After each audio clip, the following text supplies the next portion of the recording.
გილოცავ, შენ კიდე ერთხელ ბიჭი გადადგი ბედნიერი ცხოვრებისკენ. აქ გადავდივართ უკვე უშუალოდ პრაქტიკაზე, როგორ გავიგოთ, სად ვართ ეხლა ჩვენ და რა უნდა გავაკეთოთ.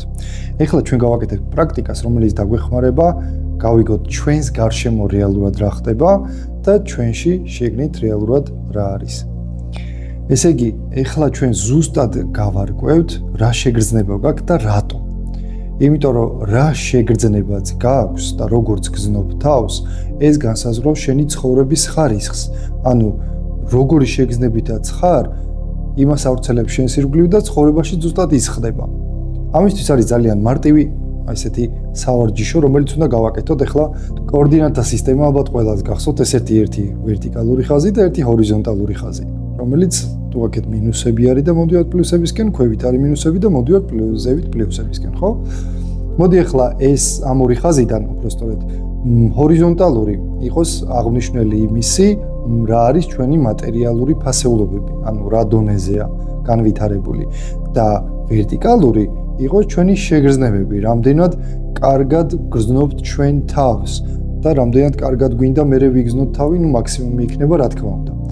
ამ დიაგრამას რო დავხატავთ, დავწეროთ აი თავზე პლუსი, აქეთ, აქ მინუსი, აქაც მინუსი.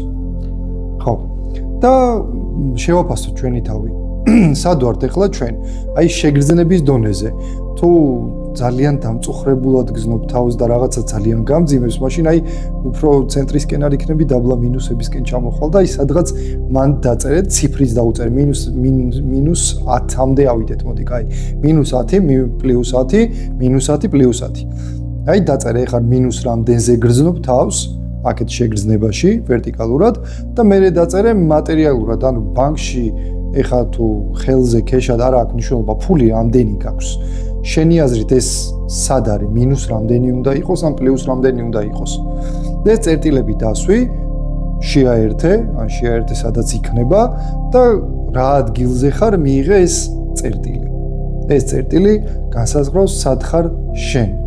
რა თქმა უნდა, ყველას ესე დიაგონალურად აი ამ უმაღლეს წერტილში გვიდა ყველას მოხვედრა, ხო, რომ შეგრძნებითაც ყველაზე მაგრა ვიყოთ და ეკონომიურადაც ძალიან ძლიერები ვიყოთ და მყარად ვიდგეთ ფუნდამენტურად. ყველას გვინდა ეს. შემოხაზე, გაავლე ხაზი და შეხედე ამ ნახატს რა ხდება. ეს არის სად ცხოვრობ შენ და რა მდგომარეობაში ხარ და მე გახედე იქით ჰორიზონტალურად და ესე დიაგონალურად უფრო სწორედ რომ სად შეგიძლია რომ იცხოვრო და სად შეგიძლია რომ მიხვიდე. თუ შენ მოხვდი დაბალ მარცხენა კუთხეში, ამ კვადრატს ქვია უიმედობა და უბედურება, რადგან შეგრძნებითაც და ეკონომიკურადაც ვერ ხარ სატყუჩაღად და არიცი უკვე რა გააკეთო, აი სასოწარკვეთილების გზაზე ხარ. თუმცა განვიხილავთ მიზეზებს ამისთვის და გამოსავალსაც ვიტყვით. თუ შენ მოხვდი მარჯვენა დაბალ კუთხეში, ეს ამ კვადრატს მოდი დავარქვათ გამოფიტულობა. რადგანაც შეგრძნებით გამოფიტული ხარ სრულად, თუმცა ეკონომიკურად ფული გააქვს, მაგრამ აი აზრი არა აქვს ამ ფულს რო გაქვს რა და არიცი საერთოდ რა კიდე ეს ფული რო გაქვს. ხო, ესე იგი უმეტეს შემთხვევაში აი მარცხენა ქვედა კუთხეში ვინც მოხვდნენ, ამ ხალხს გონია რომ თუ რაღაცას მიაღწევენ ცხოვრებაში ეკონომიკურად, მაშინ ყველაფერი დაალაგდება მათ ცხოვრებაში. აი ფული ექნებათ და ყველაფერი გამოვა. თუმცა, აი მარჯვნივ ვინც მოხვდა, ისინი არ დაგეთანხმებოდნენ ამაში, იმიტომ რომ იმათმა უკვე ეს ვარიანტი გამორიცხეს, იციან რომ ფული აქვთ, მაგრამ შეგრძნება მაინც ვერ მოვიდა. აი ვერ მოვიდა ის შეგრძნება რომ ბედნიერი იყოს. ხო და აი გადავდივართ ეხლა ცოტა აქეთ ზედა კუთხეში. ისინი ვინც მოხვდნენ მარცხენა ზედა კუთხეში, ამას ქვია ამ კვადრატს ქვია გამოწვევა. გამოწვევა რატო? იმიტომ რომ შეგრძნებებით უკვე გავიდნენ პლუსში, ანუ შეგრძნებებით უკვე გზნობენ რომ ბედნიერები არიან, თუმცა მატერიალურად აი მთლად ვერ ამოიკაჩნენ და ეხლა იწყებენ აი თესლის ჩაგდებას, რომ აღმოცენდეს თანდათან გაიზარდოს და თანდათან აქეთ გადავავიდეს პლუსში. მაგიტომ არის ეს კვადრატი გამოწვევა. რაც შეეხება მარჯვენა ზედა კუთხეს, ეს არის კუთხე, სადაც მთელი მსოფლიო ისურვებდა რომ მოხვდეს. ამ კვადრატს ქვია ჰარმონია, რადგან უკვე შეგრძნებითაც პლუსში ხარ გასული და ეკონომიკურადაც პლუსში ხარ გასული. მგონი ამას ბევრი ახსნა არ ჭირდება. ამიტომ აქ ამ კვადრატში რო იყოთ, მე მგონი ეს კურსი არ დაგჭირდებოდა და ამიტომ უცებ გადავიდეთ ახლა მიზეზებზე, აი ამ 3 კვადრატიდან როგორ წავიდეთ ამ 4-ისკენ. ვითომ ყველაფერი გასაგებია ხო ამ 4 კვადრატში და ვითომ ყველაფერი ამოწურა. თუმცა არიან ადამიანები, რომლებიც აუბერო, მე არ მივაკუთვნოთ ამ თქვენ რაღაც სქემას, მე არ მინდა თქვენ სექტაში შემოსვლა, მე ჩემი კვადრატები მაქვს და ასე შემდეგ. თუმცა თუ დააკვირდებით, ყველაფერს მოიცავს ეს 4 კვადრატი. და უბრალოდ ფიზიკურად არ არის ვარიანტი, რომ სხვა რამე ვარიანტი იყოს. თუმცა ვინც ამას ირჩევს, რომ თავისი მეხუთე თუნდაც მე7 კვადრატი შექმნას და იქ იმოღვაწეოს, მინდა გითხრათ, რომ ადამიანებს გაქვთ შინაგანი პროტესტი საერთოდ ცხოვრების და კაცობრიობის მიმართ. ჯობია ეს შეცვალოთ და ამ კურსში მე ყველაფერში დაგეხმარებით. სულ არის 7 მიზეზი. ყველაფერი ძალიან მარტივია, მართლა 7 მიზეზია სულ.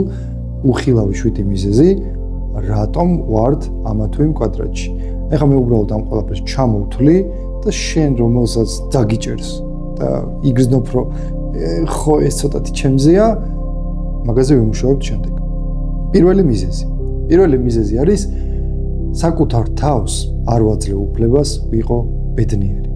ანუ ის ადამიანები არიან, რომლებიც დარბიან აი მეფხისტყაოსნით სულ და 20,000 საქმე აქვთ გასაკეთებელი დღეში და ვერაფერს ვერ ასწრებენ, ეს ყველაფერი უნდა მოასწრონ, ამ ყველაფერს რომ მოვასწრებ, მერე ვიქნები ბედნიერი, დეკრეტში რო გავალ, მერე ვიქნები ბედნიერი, მერე დავისვენებ, შვებულებას როდისმე რო ავიღებ, ვიქნები ბედნიერი, როდესაც სადღაც წავალ რაღაცას გავაკეთებ და მერე ვიქნები ბედნიერი და ეს დღე როდისმე დადგება და აი ზუსტად ესე აღჩობ თქვენ თავს. არ გინდათ. მიეცით თქვენ თავს უფლება იყოთ უბრალოდ ბედნიერები მიზეზ გარეშე. ამის ქვეპუნქტი არის კიდევ ერთი რაღაცა, რომ მე მეშინია, რომ თუ ვიქნები ბედნიერი, მე რაღაცა გადასახადი მომიწევს. ანუ სამყარო რაღაცით მე აი სადღაც ავფრინდები და მე აქ რაღაცა დავისჭები და ჩავფრინდები დაბლა. ანუ ესეთი შიშები გიშლით ხელს რომ იყოთ ბედნიერები. ამავე განზომილების კიდე ერთი ქვეპუნქტია, მე არ ვიმსახურებ, რომ ვიყო ბედნიერი, იმიტომ რომ ბევრი არ მიშრომია და ძალიან ბევრი უნდა ვიშრომო იმისთვის, რომ ბედნიერი ვიყო და სანამ ბევრს არ ვიშრომებ და არ დავიმსახურებ, რომ ბედნიერი ვიყო, იქამდე ბედნიერი ვერ ვიქნები. მეც დავიღალე, ამის გამოთქმითაც დავიღალე და თქვენ ამით ცხოვრებით როგორ დაიღალეთ, მესმის თქვენი ძალიან. ამიტომ გავუშვით ეს ყველაფერი მიზეზ გარეშე. უბრალოდ შეგიძლია იყო ბედნიერი. თუ ამ პირველ მიზეზში ხედავ შენ თავს, მაშინ უნდა გააკეთო შემდეგი სავარჯიშო. უბრალოდ დახუჭო თვალები და თქვა, მე ვაძლევ ჩემ თავს უფლებას ვიყო ბედნიერი ყოველი მიზეზ გარეშე. არანაირი მიზეზი არ მჭირდება იმისთვის, რომ ვიყო ბედნიერი. ხშირად თუ იტყვით ამას, ეს მიზეზი თავისით გამოსწორდება. მოდი გადავიდეთ ახლა მეორე მიზეზზე. ჩვენ ცხოვრებაში არ არის სიყვარული და სიახლოვე. ძირითადად საიდან გამომდინარეა ეს ყველაფერი? არ გვაქვს კარგი ურთიერთობა, შეიძლება საერთოდ არ გვაქვს ურთიერთობა მშობლებთან. შესაბამისად არ განგვიცდია ბავშვობაში ეს ყველაფერი და ბავშვური ტრაუმიდან ყველა მიზეზი, საერთოდ 7 მიზეზი, რასაც ახლა ვილაპარაკებთ, ყველაფერი არის ბავშვობიდან. ანუ ბავშვობაში რაღაცა, რაც ვერ მივხვდით, რომ ჩვენში ტრავმას წარმოქმნიდა, ეხლა ზუსტად აი ამ სიღრმისეულ რაღაცებს ვეძიებით, რომ ჩავიდეთ ამ სიღრმეში და გავხსნათ და გავუშვოთ. ხო, ეს მიზეზი ეხლა რომელზეც ვსაუბრობთ, სიახლოვე და სიყვარული არის მშობლებიდან გამომდინარე, ან რომელიმე არ გყავდათ, ან საერთოდ არ გყავდათ, ან ახლოს არ ახართ მშობლებთან. დაძმასთან არ ახართ ახლოს, შეიძლება ვერ დაამყარეთ კომუნიკაცია, ვერ დაამყარეთ სიახლოვე. ანუ რას განაპირობებს ეს? ურთიერთობებში მამაკაცთან ან ქალთან, არა აქვს მნიშვნელობა რომელი ხართ საწინააღმდეგო სქესთან, ურთიერთობებში ვერ შევდივართ კონტაქტში. ანუ არ გვაქვს ურთიერთობა ისეთი როგორიც გსურს და არ ვიცით რატო.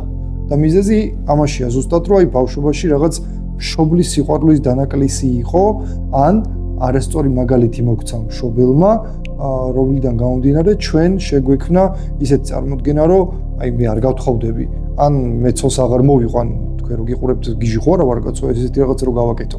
ანუ ეს არის ბავშვური ტრავმა, რომელიც სიღრმეში მაშინ ჩაჯდა და ვერ გავიაზრეთ. ძირითადად ეს არის გამოწვეული მარტოობით, ანუ რაღაც არ შემდგარი ურთიერთობების შედეგად ჩავთვალეთ, რომ მარტო ძალიან მაგრა ვიქნები, კაცო რა პრობლემაა ჩვენთვის აგერ ხა სახში დავждები, მაგარ კომპიუტერს შევღებავ კედლებს, მაგრამ მაგარ Wi-Fi ძლიერს გავიყვან და აი საერთოდ მჭირდება არავინ, ჩემთვის ჯიგრულად ვიჯდები და გავერთობი სახში.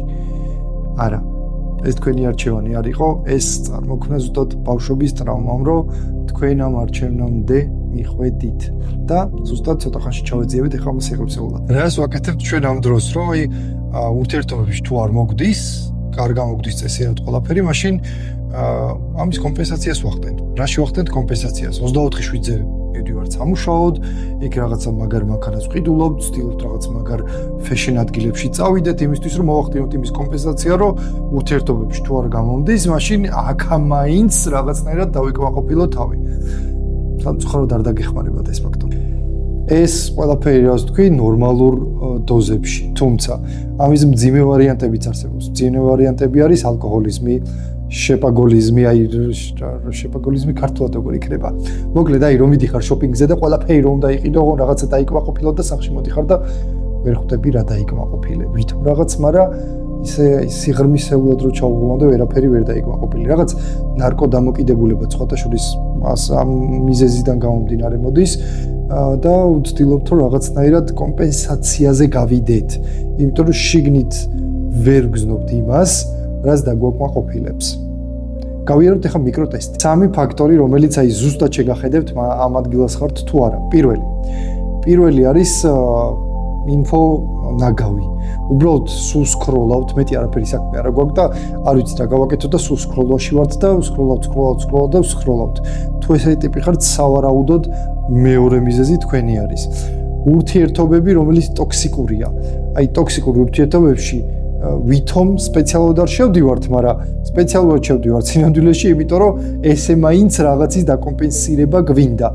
და ყველაზე რთული ვარიანტი ალკოჰოლიზმი და ნარკოდამოკიდებულება, რა თქმა უნდა. თუ აი ამ სამიდან რომელიმეში მაინც ვართ, მეორე მიზეზს სავარაუდოდ უფრო ღრმად უნდა ჩავეძიოთ იმისთვის, რომ ეს ყველაფერი წავიდეს. გადავედით მესამე მიზეზზე.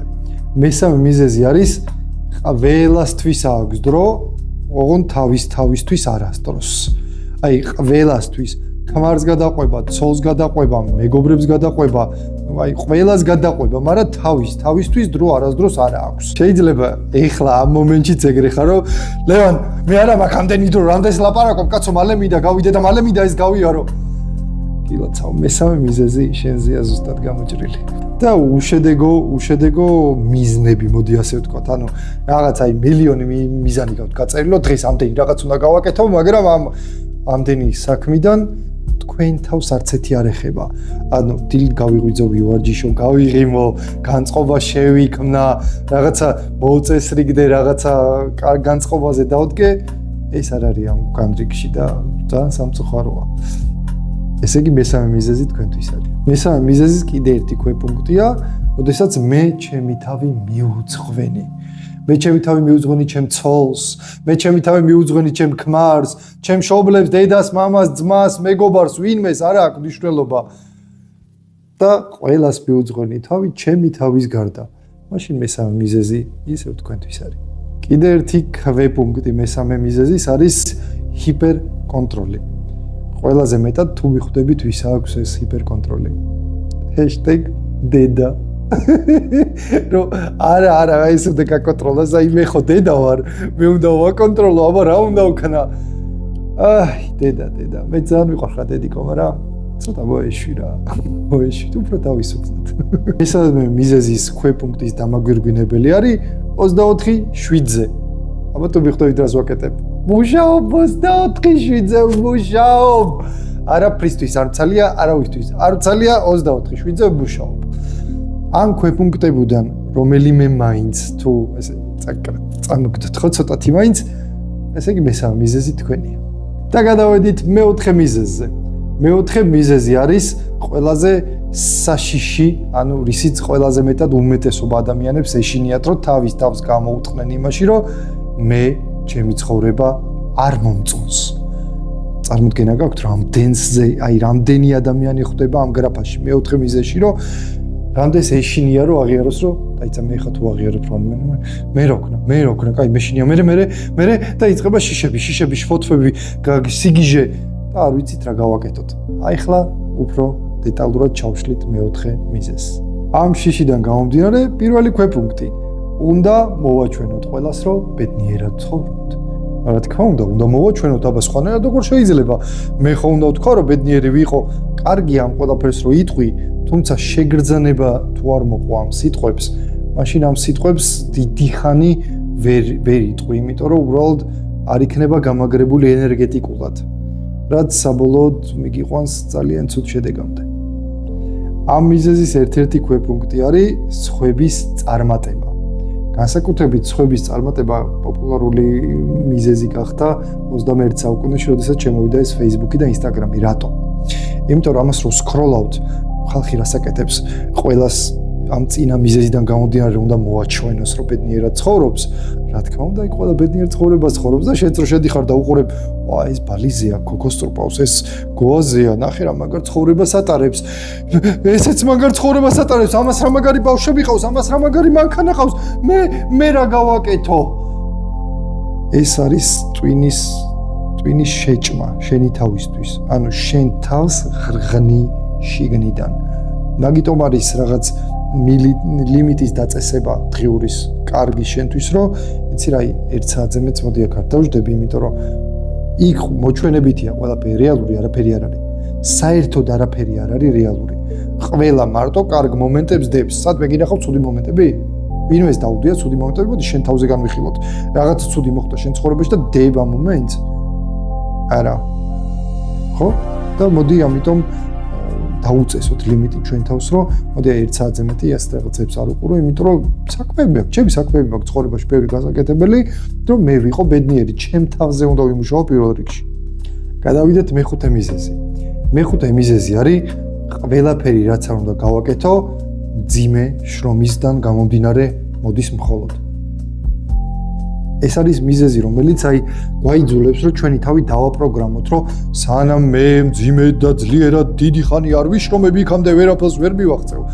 ზუსტად ეს იყო ბრძოლა მარცხენა ზედა კუთხე თუ გახსოვთ, მან თუ მოხვდით მაგ კუთხეში, ეს მიზეზი თქვენზე გამოჭრილია ზუსტად რა, რომ თუ მე არ ვიბრძოლებ, არაფერი არ გამომივა, ისე როგორ გამოვა ბრძოლის გარეშე როგორ მივაღწევ ყველაფერს. შეიძლება, ყველაფერი შეიძლება. კიდე ერთი ქვეპუნქტი არის გაგრძელება ამისი, რომ ღია კარიც რო იყოს, მე მირჩევნია თავით გავიტანო კედელი. იმიტომ რომ ყველა ამას დაინახავს და რა თქმა უნდა მე ვიქნები ყველაზე მაგარი, იმიტომ რომ მე ღია კარში კი არ შევედი. არა, მე კედელი გავანგრიე. რატო? რისთვის? ვაი, როცა შეგიძლია უბრალოდ შეხვიდი ამ კარში და დატკბე და ის მიზანი არ დაისახო. მაინც და მაინც იმდენად რთული, რომ ვერ მიაღწიო, რომ თავი უბედურად იგრძნო და ცოტა უფრო გაამარტივო საქმე იმისთვის, რომ ბედნიერი იყო ცხოვრებაში. და ამავე მიზეზის ბოლო ქვეპუნქტი არის, რომ მეშინია და საბოტაჟს უწყობ ახალ შესაძლებლობებს. ანუ რაღაცა შესაძლებლობა კი მაქვს, ეს მინიმუმი დავუშვათ სიტყვაზე, რომ საჭმლის ფული და რაღაც მანქანის ფული, ბენზინის ფული მოგვარებული მაქვს, თუმცა ახალი შესაძლებლობები რომ მოდის, არა, ჩემთვის არ არის, იცი რა, მე უკვე მოგვარებული მაქვს და ახალი შესაძლებლობები არ მინდა. ესეთ სახის უარყოფას აკეთებ ხოლმე შენ თავთან. და რატო? მიზეზი? ჩავეძიებით ამას შემდეგში. ეხლა გადავიდეთ მე-6 მიზეზზე. ეს არის უცნაური შეგრძნება, რომ მე ვცხოვრობ სხვისი ცხოვრებით. ხო, ანუ ეს შეგრძნება გვაქვს, რომ ვიღაცა სხვისი ცხოვრებით ცხოვრობთ. ამიტომ არ ვართ ბედნიერები, რომ იცი რა, ჩემი ცხოვრება არ არის და ამ შეგრძნებათან, ეს შეგრძნება თანთან იმატებს ჩვენში და ჩვენ რას ვაკეთებთ? ვცდილობთ ეს რომ ჩავახშოთ ეს შეგრძნება, როგორ ალკოჰოლი, სიგარეტი, მოსაწევი, ნარკოტიკი, 1000 დამოკიდებულება მოკლედ. ასეთი მიზეზებიდან გამომდინარე ჩდება დამოკიდებულებები. ამ მე-6 მიზეზის ქვეპუნქტი კიდე ერთი არის შეგრძნება. შეგრძნება იმისი, რომ ეხა მე ამ ყველაფერს ვისწავლი, რეპეტიციას გავივლი და ის ერთადერთი რო გამოჩნდება, ჩემი მეორე ნახევარი იგულისხმება აქ. მაშინ უკვე მექნება ბედნიერი ცხოვრება. არა, მეორე ნახევარი მაგას არ წვითავს საერთოდ. მინდა გითხრა. არ წვითავს ეგ საერთოდ, იმიტომ რომ მარტოობა, როდესაც მარტო ხარ და ურთიერთობაში არ ხარ, ეგ არის ყველაზე მაგარი დრო იმისთვის, რომ შენი თავი განავითარო, გააუმჯობესო და ცხოვრების ხარისხი აწიო უფრო მაღალ ლეველზე ვიდრე გქონდა. და მეექვსე მიზეზის შემდეგი ელემენტი არის მტკიცება. მტკიცება იმის, რომ ჩემით შეგიძლიათ იამაყოთ. რო დაიმახსოვრო საერთოდ შენი თავისთვის ზოგადად არასდროს არავის არ ჭირდება თავისთვის რაღაცა დაამტკიცოს. ყოველთვის როდესაც რაღაცის დამტკიცებაზე მივდივართ, ეს აუცილებლად არის ვინმეს მიმართ ან რაღაციდან გამომდინარე. ძირითადად როგორ ხდება ხოლმე, რაღაცას თუ მომტკიცებთ, რომ მე შემიძლია, ან დედას უმტკიცებთ, იმიტომ რომ რაღაცა ბავშვობაში რომ გვიჩიჩნებდნენ, რომ შენ ამას ვერ შეძლებ, ან მამას. აი თქვენი მთავარი მიზანი ამ დამოკიდებულებაში და ამ მიზეზში არის გაარკვიოთ, ვინ არის თქვენი ადრესატი, დედა თუ მამა. ეს მტკიცების პროცესი ვისდამი არის მიძღვნილი უფრო და ვის ვცდილობთ რომ დაუმტკიცოთ, რომ მე ღირსეული ვარ. და მეექვსე მიზეზის ბოლო ქვეპუნქტი არის დავამტკიცო და გავამართლო მოლოდინები. ანუ მოლოდინები იმის, რომ მე კარგი ვარ, იცი მე ძალიან კარგი ვარ, მე ყველაფერს ვაკეთებ იმისთვის, რომ კარგი ვიყო. ეს მიზეზი არის ყველაზე დიდი მიზეზი ადამიანი რატომ იძახის ტყუილს. იმიტომ რომ ტყუილი რა არის რეალურად, რომ მოვაჩვენოთ ვიღაცას, რომ ჩვენ ვართ კარგები და სიმართლის თქმა ამით არ გამოგვივიდა, იმიტომ რომ სიმართლე რო გითქვა, თლად ისეთი კარგი ტიპები არ ვიქნებოდით. ხო? დავდივართ ბოლო მიზეზზე, მეშვიდეზე, რომელიც არის მე ვერ ვიღებ ჩემ თავს ისეთი როგორიც ვარ. ანუ ამის გამო რომ ვერ ვიღებ ჩემ თავს, პირველი ქვეპუნქტი ამის არის ვირგებ 1000 გვარ ნიღაბს. ვიღებ ხიარული ტიპის ნიღაბს, ვიღებ აგრესიული ტიპის ნიღაბს, სტერვა, ისეთი ანგელოზი, ისეთი საყვარელი, საყვარელი ხარ, ესეთ ნიღაბს, ანუ 1000 გვარი ნიღბები რაც არსებობს რეალურად, ეს მიზეზი არის გამომდინარე იმის, რომ ჩვენ ამ ნიღბებს ყველაფერს ვირგებთ. ამ მიზეზის შემდეგი ქვეპუნქტი არის, რომ არ ვიცი სინამდვილეში რა მინდა. ანუ არ მესვის სინამდვილეში რა მიზანი მაქვს, არ მესვის სინამდვილეში რა მიყვარს ყველაზე მეტად და შესაბამისად არ მესვის ცხოვრებაში საით უნდა წავიდე საერთოდ, ანუ რატო უნდა წავიდე? მე ვარ, არ ვარ, მე მართლა მინდა, არ მინდა მე? ანუ ეს მეშვიდე მიზეზი და მისი ქვეპუნქტები თითქმის 90% ერგება ადამიანობის კაცობრიობის საერთოდ და ყველა ვარიანტი აქ იქნებით და მე ამას უფრო სიღრმისეულად ჩავეძიებით. შემდეგი ქვეპუნქტი არის არ მესმის სად ვარ ეხლა მე. ანუ აი ხა მეც დავუშვათ. მოვიღოთ ჩემ მაგალითზე რა. ვზივარ რაღაც შენობაში, რაღაც განათებები ბანათებს, ჩემი ცოლი მიღებს და სად ვარ? საერთოდ ეს ვაკეთებ. ეს მიზეზი თუ გაწუხებთ, მიზეზი ყვეიცით რა, იმიტომ რომ მიჭირს ჩემი სინამდვილეში, ჩემი არსის მიღება. აქედან გამომდინარე გამოდის ეს, რომ დავიკარგე, არ ვიცი სადა ვარ. შემდეგი მიზეზი არის არ მესმის საით მივდივარ და რატომ. ანუ ისევ მიზანთან კავშირში არის.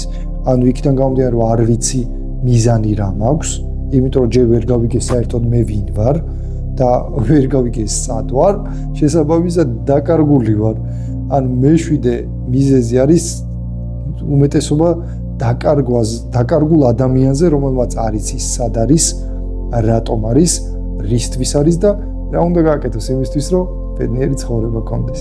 ეს იყო 7 მიზეზი, რომლიდანაც გამომდინარე არის ჩვენი ბავშვური ტრავმები მოყოლებული ჩვენი ქცევების პატერნებზე, რაც ჩამოყალიბდა. ეხლა ამ სესიას მოვრჩით და შემდეგ სესიაში უკვე უფრო სიღრმისეულად წერტილოვნად ჩავაჭერთ იქ, სადაც მტკივნეული იქნება. წარმატებები.